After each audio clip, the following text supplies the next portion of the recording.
Assalamualaikum warahmatullahi wabarakatuh. Selamat pagi anak-anak. Pada pagi hari ini berjumpa lagi bersama dengan Saya Pak Riki. saya Bu Nuri Dan saya Bu Resti. Kita akan membimbing kalian pembelajaran dalam jaringan daring. Setiap pagi kita harus Semangat! tepuk PPK. Religius, nasionalis, mandiri, gotong royong, integritas. Sebelum belajar, kita berdoa dulu yuk. Mari bersama-sama membaca basmalah. Bismillahirrahmanirrahim. Setelah berdoa, mari kita simak pantun berikut. Bukit berbaris banyak batunya. Di padang datar kita bertemu. Main game ada waktunya. Kerjakan dahulu tugas dan PR-mu. Air tajin diminum kuda. Barang bekal telah dibawa. Siapa yang rajin belajar di waktu muda akan bahagia di waktu tua. Buat apa hati kesal? Lebih baik memaafkan. Sudah banyak orang yang menyesal akibat bermalas-malasan. Selamat menyaksikan video pembelajaran hari ini. Assalamualaikum warahmatullahi wabarakatuh. Subhanallah walhamdulillah wa la ilaha illallah wallahu akbar la haula wa la quwwata illa billahil aliyil azim. Subhanallah, anak-anak, Maha Suci Engkau ya Allah telah menciptakan kita semuanya. Walhamdulillah, segala puji bagimu ya Allah yang telah mentakdirkan kita harus belajar dengan dalam jaringan ini. Tetap bersabar ya nak, minta sama Allah dan juga usaha kita semua menjaga kesehatan, mematuhi protokol kesehatan. Insya Allah kita bisa kembali ke sekolah. Terima kasih kepada ayah bunda yang sudah mengikuti putra-putrinya daring dan juga telah membantu kegiatan pembelajaran jarak jauh ini sehingga sukses pembelajaran ini. Semoga Allah memberkahi kita semuanya. Amin ya rabbal alamin. Baik semuanya, alhamdulillah nih kita sudah di tema 5, subtema 4, ya pembelajaran yang terakhir nih, yang ke-6. Sudah siap semuanya? Oke, yuk kita mulai ya nak. Bismillahirrahmanirrahim. Nah, kali ini tujuan pembelajaran yang akan kita capai pada pembelajaran ke-6 ini adalah mencontohkan perilaku yang sesuai dengan sila kelima Pancasila. Yang kedua, menuliskan ungkapan permintaan tolong. Dan yang ketiga, mengukur jarak. Insya Allah ketiga-tiga ini kita dapat nak dalam pembelajaran ke-6 ini. Ya, tetap bersabar, simak sampai selesai. Ya, insya Allah jika kalian ada masalah silakan bertanya di saat Zoom atau di kolom komentar agar nanti Bapak Ibu Guru bisa menjawabnya dan membantu kalian, membantu kita semuanya. Baik anak-anak, yuk kita mulai ya. Bismillahirrahmanirrahim. Silakan dibuka halaman 190. Menunjukkan perilaku sesuai sila kelima Pancasila. Oke, ditunggu, nggak apa-apa. Sambil menunggu teman-teman kita membuka halaman 190, kita sholawatan yuk. Allahul kafi, Rabbunal kafi, qasadanal kafi, wajadanal kafi, likullin kafin, kafanal kafi, wa ni'mal kafi, alhamdulillah. Oke, baik anak-anak, yuk kita mulai ya. Bismillahirrahmanirrahim. Menunjukkan perilaku sesuai sila kelima Pancasila. Sila kelima Pancasila berbunyi keadilan sosial bagi seluruh rakyat Indonesia. Sila kelima Pancasila dilambangkan dengan kapas dan padi di bagian kanan bawah perisai berlatar putih. Makna sila kelima Pancasila adalah bahwa manusia Indonesia menyadari hak dan kewajiban yang sama untuk menciptakan keadilan sosial dalam kehidupan masyarakat Indonesia. Dalam rangka ini dikembangkan perbuatan luhur yang mencerminkan sikap dan suasana kekeluargaan dan kegotong royongan. Untuk itu, dikembangkan sikap adil terhadap sesama, menjaga keseimbangan antara hak dan kewajiban, serta menghormati hak-hak orang lain. Perilaku yang mencerminkan sila kelima Pancasila adalah gotong royong. Misalnya, gotong royong memperbaiki jalan yang rusak. Bergotong royong membersihkan lingkungan sekitar rumah. Masih banyak kegiatan yang dapat dilakukan secara bergotong royong. Jadi anak-anak, ya, apa perilaku yang sesuai dengan sila kelima? Apa tadi? Iya, good job. Yaitu gotong royong. Nah, gotong royong tuh. Ya, adil semuanya. Saat ada perbaikan jalan, semua memakai, semua memperbaiki, maka kita gotong royong. Apalagi lingkungan sekitar rumah atau lingkungan segang kita, gotong royong, keadilan sosial bagi seluruh rakyat Indonesia.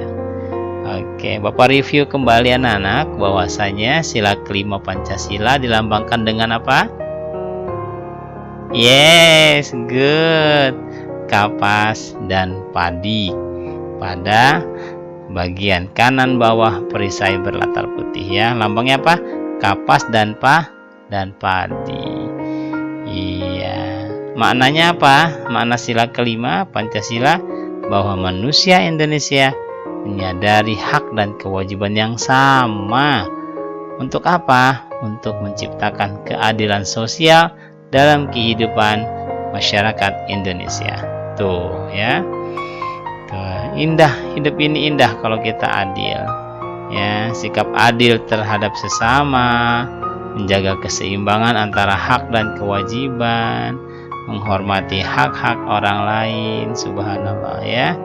Itu harapan daripada perilaku yang harus kita cerminkan dalam kehidupan sehari-hari pada sila kelima Pancasila.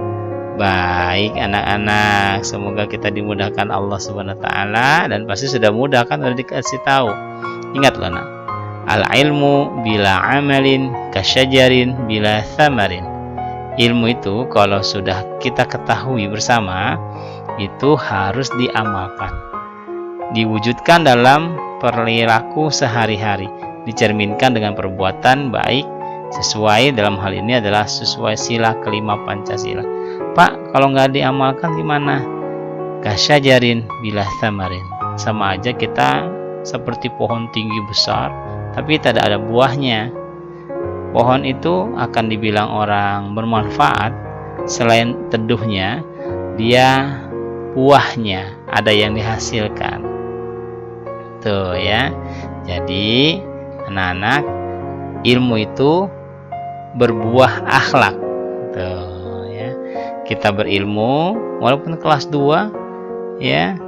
Al ilmu kabirun wa in kana hadasan. Ilmu itu akan disaluti oleh banyak orang walaupun anak kecil. Ya, kalau kita berilmu, insya Allah siapapun akan menghormati kita. Bahkan Allah Subhanahu wa taala akan mengangkat derajat orang yang berilmu. Tuh, dan orang yang beriman di atas derajat-derajat orang yang lainnya. Oke anak-anak, tetap semangat. Pembelajaran belum selesai, nanti akan dilanjutkan oleh Bu Nuri dan Bu Resti. Silakan Bu Guru melanjutkannya. Terima kasih Pak Riki atas penjelasan sebelumnya. Baik anak-anak, kita lanjutkan. Silakan dibuka buku paket halaman 191. Sudah? Mencatat kegiatan gotong royong. Amatilah kebiasaan di rumah. Kegiatan apa yang bisa dilakukan secara gotong royong? Banyak sekali nih kegiatan di rumah yang bisa dilakukan dengan gotong royong. Contohnya apa? Membersihkan ruang tamu. Ya, gotong royong pasti dengan gotong royong. Ada yang menyapu, ada yang mengepel, ada yang lap meja, ya kan? Ada yang membersihkan jendela. Nah, apalagi yang bisa kegiatan apa saja yang dilakukan gotong royong di rumah? Mencuci mobil. Ya, bersama ayah dan bunda, bersama kakak, adik mencuci mobil. Apalagi kegiatan di rumah, membersihkan dapur, bisa. Memasak bersama ayah dan bunda, bisa. Kan gotong royong juga, ya. Contohnya ini anak-anak, banyak sekali. Atau gotong royong, membantu bunda mencuci piring, bisa. Banyak sekali ya kegiatan di rumah yang bisa dilakukan secara gotong royong. Kemudian selanjutnya halaman 192. Kita menulis pengalaman sila kelima Pancasila. Contoh perilakunya apa ya? Banyak sekali ya. Setiap sila itu mempunyai pengalaman sendiri. Nah, sekarang kita menulis sila kelima. Yang pertama, contoh yang tadi, gotong royong, membersihkan, misalkan selokan. Gotong royong membersihkan rumah boleh. Contohnya lain lagi apa? Selain gotong royong, sila kelima itu kerja bakti. Ingat nak, sila kelima dan sila kedua itu hampir mirip contohnya ya. Jadi gotong royong dan kerja bakti bisa merupakan sila kelima, bisa juga sila kedua. Nah, sila kedua, tetapi selain gotong royong ada tolong menolong di sila 2. Nah, sekarang sila kelima, gotong royong dan kerja bakti, membersihkan halaman rumah misalkan. Yang terakhir, apalagi contoh lain selain gotong royong dan kerja bakti? Menolong orang tanpa memandang suku, ras, atau agama. Nah, ini ya pengertian adil ya. Adil itu tidak harus sama rata. Nah, ini contohnya sila kelima, menolong orang lain tanpa memandang sukunya apa, tanpa memandang kulitnya apa, tanpa memandang dia berasal dari mana, tanpa memandang agamanya apa. Nah, ini ya kan bunyi sila kelima saja, keadilan sosial bagi seluruh rakyat Indonesia. Jadi ketika kalian bertemu orang lain yang sedang terjatuh di tengah jalan atau apa, harus kita mempunyai sila kelima ini, menolong ya, adil tanpa memandang dia itu siapa, bukan teman aku, tidak seperti itu. Dia itu siapa, asalnya dari mana, bukan seperti itu. Tapi yang namanya keadilan ya tidak harus sama rata. Menolong orang tanpa memandang suku, ras, atau agama. Nah, ini contoh dari sila kelima. Selanjutnya, silakan dibuka halaman 194. Membuat kalimat permintaan tolong. Nah, ini kalian sudah sering nih melakukan ya, pasti bisa. Contoh yang pertama, tolong sampaikan surat ini kepada orang tuamu. Bisa. Contoh yang kedua, ingat, yang penting nak ada kalimat ya atau kata tolongnya. Tolong kak, ambilkan bukuku di kamar. Ya, selalu menggunakan kata tolong. Contoh lagi misalkan, tolong Wayan ambilkan penghapusku yang terjatuh. Nah, ini bisa bebas ya. Misalkan lagi contoh, tolong Melanie ambilkan botol air minumku. Yang penting dalam membuat kalimat permintaan harus diawali dengan kata tolong. Sampai di sini bisa memahaminya ya nak ya? Mudah sekali pembelajaran hari ini. Selanjutnya akan dijelaskan oleh Bu Resti. Silakan Bu Resti. Baik nak, terima kasih Bu Nuri atas penjelasannya. Selanjutnya, yuk dibuka buku paketnya halaman 194. Buku paket dibuka halaman 194. Sudah? Oke, di halaman 194 ini kita akan belajar mengukur jarak. Coba kamu perhatikan videonya, layarnya, Nak. Di sini ada soal ya, soal cerita. Ahmad mengukur jarak dari pintu masuk kebun binatang ke pusat informasi. Jarak pintu masuk ke kandang cendrawasih yaitu 250 meter. Jarak kandang cendrawasih ke pusat informasi 500 cm. Pertanyaannya, berapa meterkah jarak yang ditempuh Ahmad dari pintu masuk ke pusat informasi? Nah, di sini diketahui, Nak. Dalam soal ini sudah diketahui. Yang pertama itu jarak pintu masuk ke kandang cendrawasih. Jaraknya 250 cm. Lalu yang kedua, jarak kandang cendrawasih ke pusat informasi itu berjarakan 5.000 cm.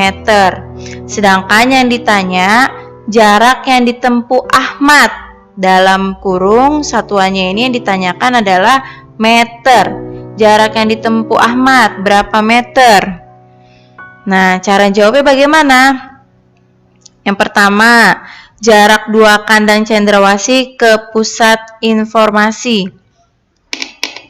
Ya, kandang cendrawasih ke pusat informasi itu berapa, Nak? 500 cm. Nah, yang ditanyakan ini satuannya meter, berarti kita rubah dulu nih. Ya, kita rubah dari cm ke meter. Cm ke meter. Naik atau turun? Naik ya, naik 2 tingkat. Berarti dibagi 5.000 dibagi 100 sama dengan, nah 100 ini nolnya ada 2 ya, Nak ya. Nah, karena nolnya 2 dicoret aja, Nak. Nolnya dicoret. Nih, kita coret nolnya 2. Selanjutnya, karena yang ininya nolnya dicoret, maka yang depannya juga nolnya juga dicoret 2. Nah, kita coret nolnya 2. Nah, jadi 50 dibagi 1 sama dengan 50. 50 apa satuannya? 50 meter. Nah, ini caranya seperti ini ya, maka dapatnya 50 meter. Sampai sini belum selesai, Nak. Lalu selanjutnya jarak tempuh. Jarak tempuh dari jumlah kedua jarak. Jarak 1 ditambah jarak 2. Jarak satunya berapa tadi? Nah, 250 meter ya. 250 meter ditambah 50 meter. Sama dengan hasilnya 300 meter. Jadi jarak yang ditempuh Ahmad adalah 300 meter. Ya, Nak ya. Oke. Di sini juga ada soal cerita, Nak. Ya, soal cerita. Yang pertama, tinggi kandang burung merak adalah 1.700 cm. Tinggi kandang burung palikan adalah 12 meter. Berapa meter gabungan tinggi kedua kandang tersebut? Ya, di sini ada 2 kandang. Kandang burung merak 1.700 cm. Kandang burung palikan adalah 12 meter. Nah, yang ditanya berapa meter gabungan tinggi kedua kandang tersebut? Berarti 1.700 cm ditambah, kan yang ditanya gabungannya. Kalau gabungan berarti ditambah 1.700 cm ditambah 12 meter. Titik-titik yang ditanya apa satuannya? Berapa meter? Berarti titik-titik meter. Oke. Di sini yang berubah, yang beda satuannya itu adalah sentimeter ke meter. Kalau sama-sama meter ke meter ini tidak usah dirubah ya nak ya. Yang dirubah hanya dari ini nih, sentimeter ke meter. Kita hitung 1700 sentimeter, kita rubah ke meter. Nah, dari sentimeter ke meter itu naik atau turun? Iya, naik ya nak, naik 2 tangga, berarti dibagi 100. 1700 dibagi 100 sama dengan, kamu lihat pembaginya, 100 ini nolnya 2 kan ya nak ya. Nah, nolnya ini dicoret aja nak ya, 02 nya ini dicoret. Karena nolnya 2 ini dicoret, maka depannya juga 02 nya, 00 nya ini juga dicoret juga nak, sama-sama dicoret, tinggal dicoret-coret ya. Jadi langsung bisa dihitung nih, 17 dibagi 1 sama dengan 17. Sampai sini udah selesai belum Bu Resti? Belum nak. Kan yang ditanya berapa meter gabungan. Nah, ini kita jumlahkan nih. Tadi berubah ya nak ke meter. Jadi 17 meter ditambah 12 meter. Hasilnya sama dengan berapa? 17 ditambah 12 sama dengan 29 meter. Paham ya nak ya? Seperti itu. Kalau yang satuannya berbeda, maka kamu rubah dulu. Tapi kalau satuannya sama, tidak usah dirubah, langsung. Paham sampai sini? Oke, selanjutnya diperhatikan lagi contoh soal yang nomor 2. Ini masih sama, soal cerita juga. Di sini ada jarak kolam ikan dengan pintu keluar kebun binatang adalah 200 meter. Jarak kandang gajah ke kolam ikan adalah 1000 cm. Pertanyaannya, berapa meter jarak kandang gajah ke pintu keluar? Nah, sudah diketahui nih nak ya, jarak kolam ikan ke pintu keluar itu 200.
bagaimana pembelajaran hari ini?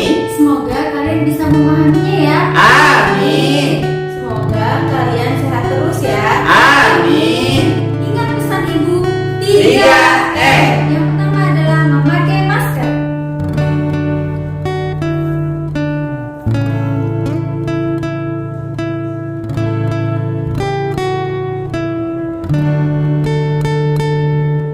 Yang kedua, mencuci tangan dengan sabun.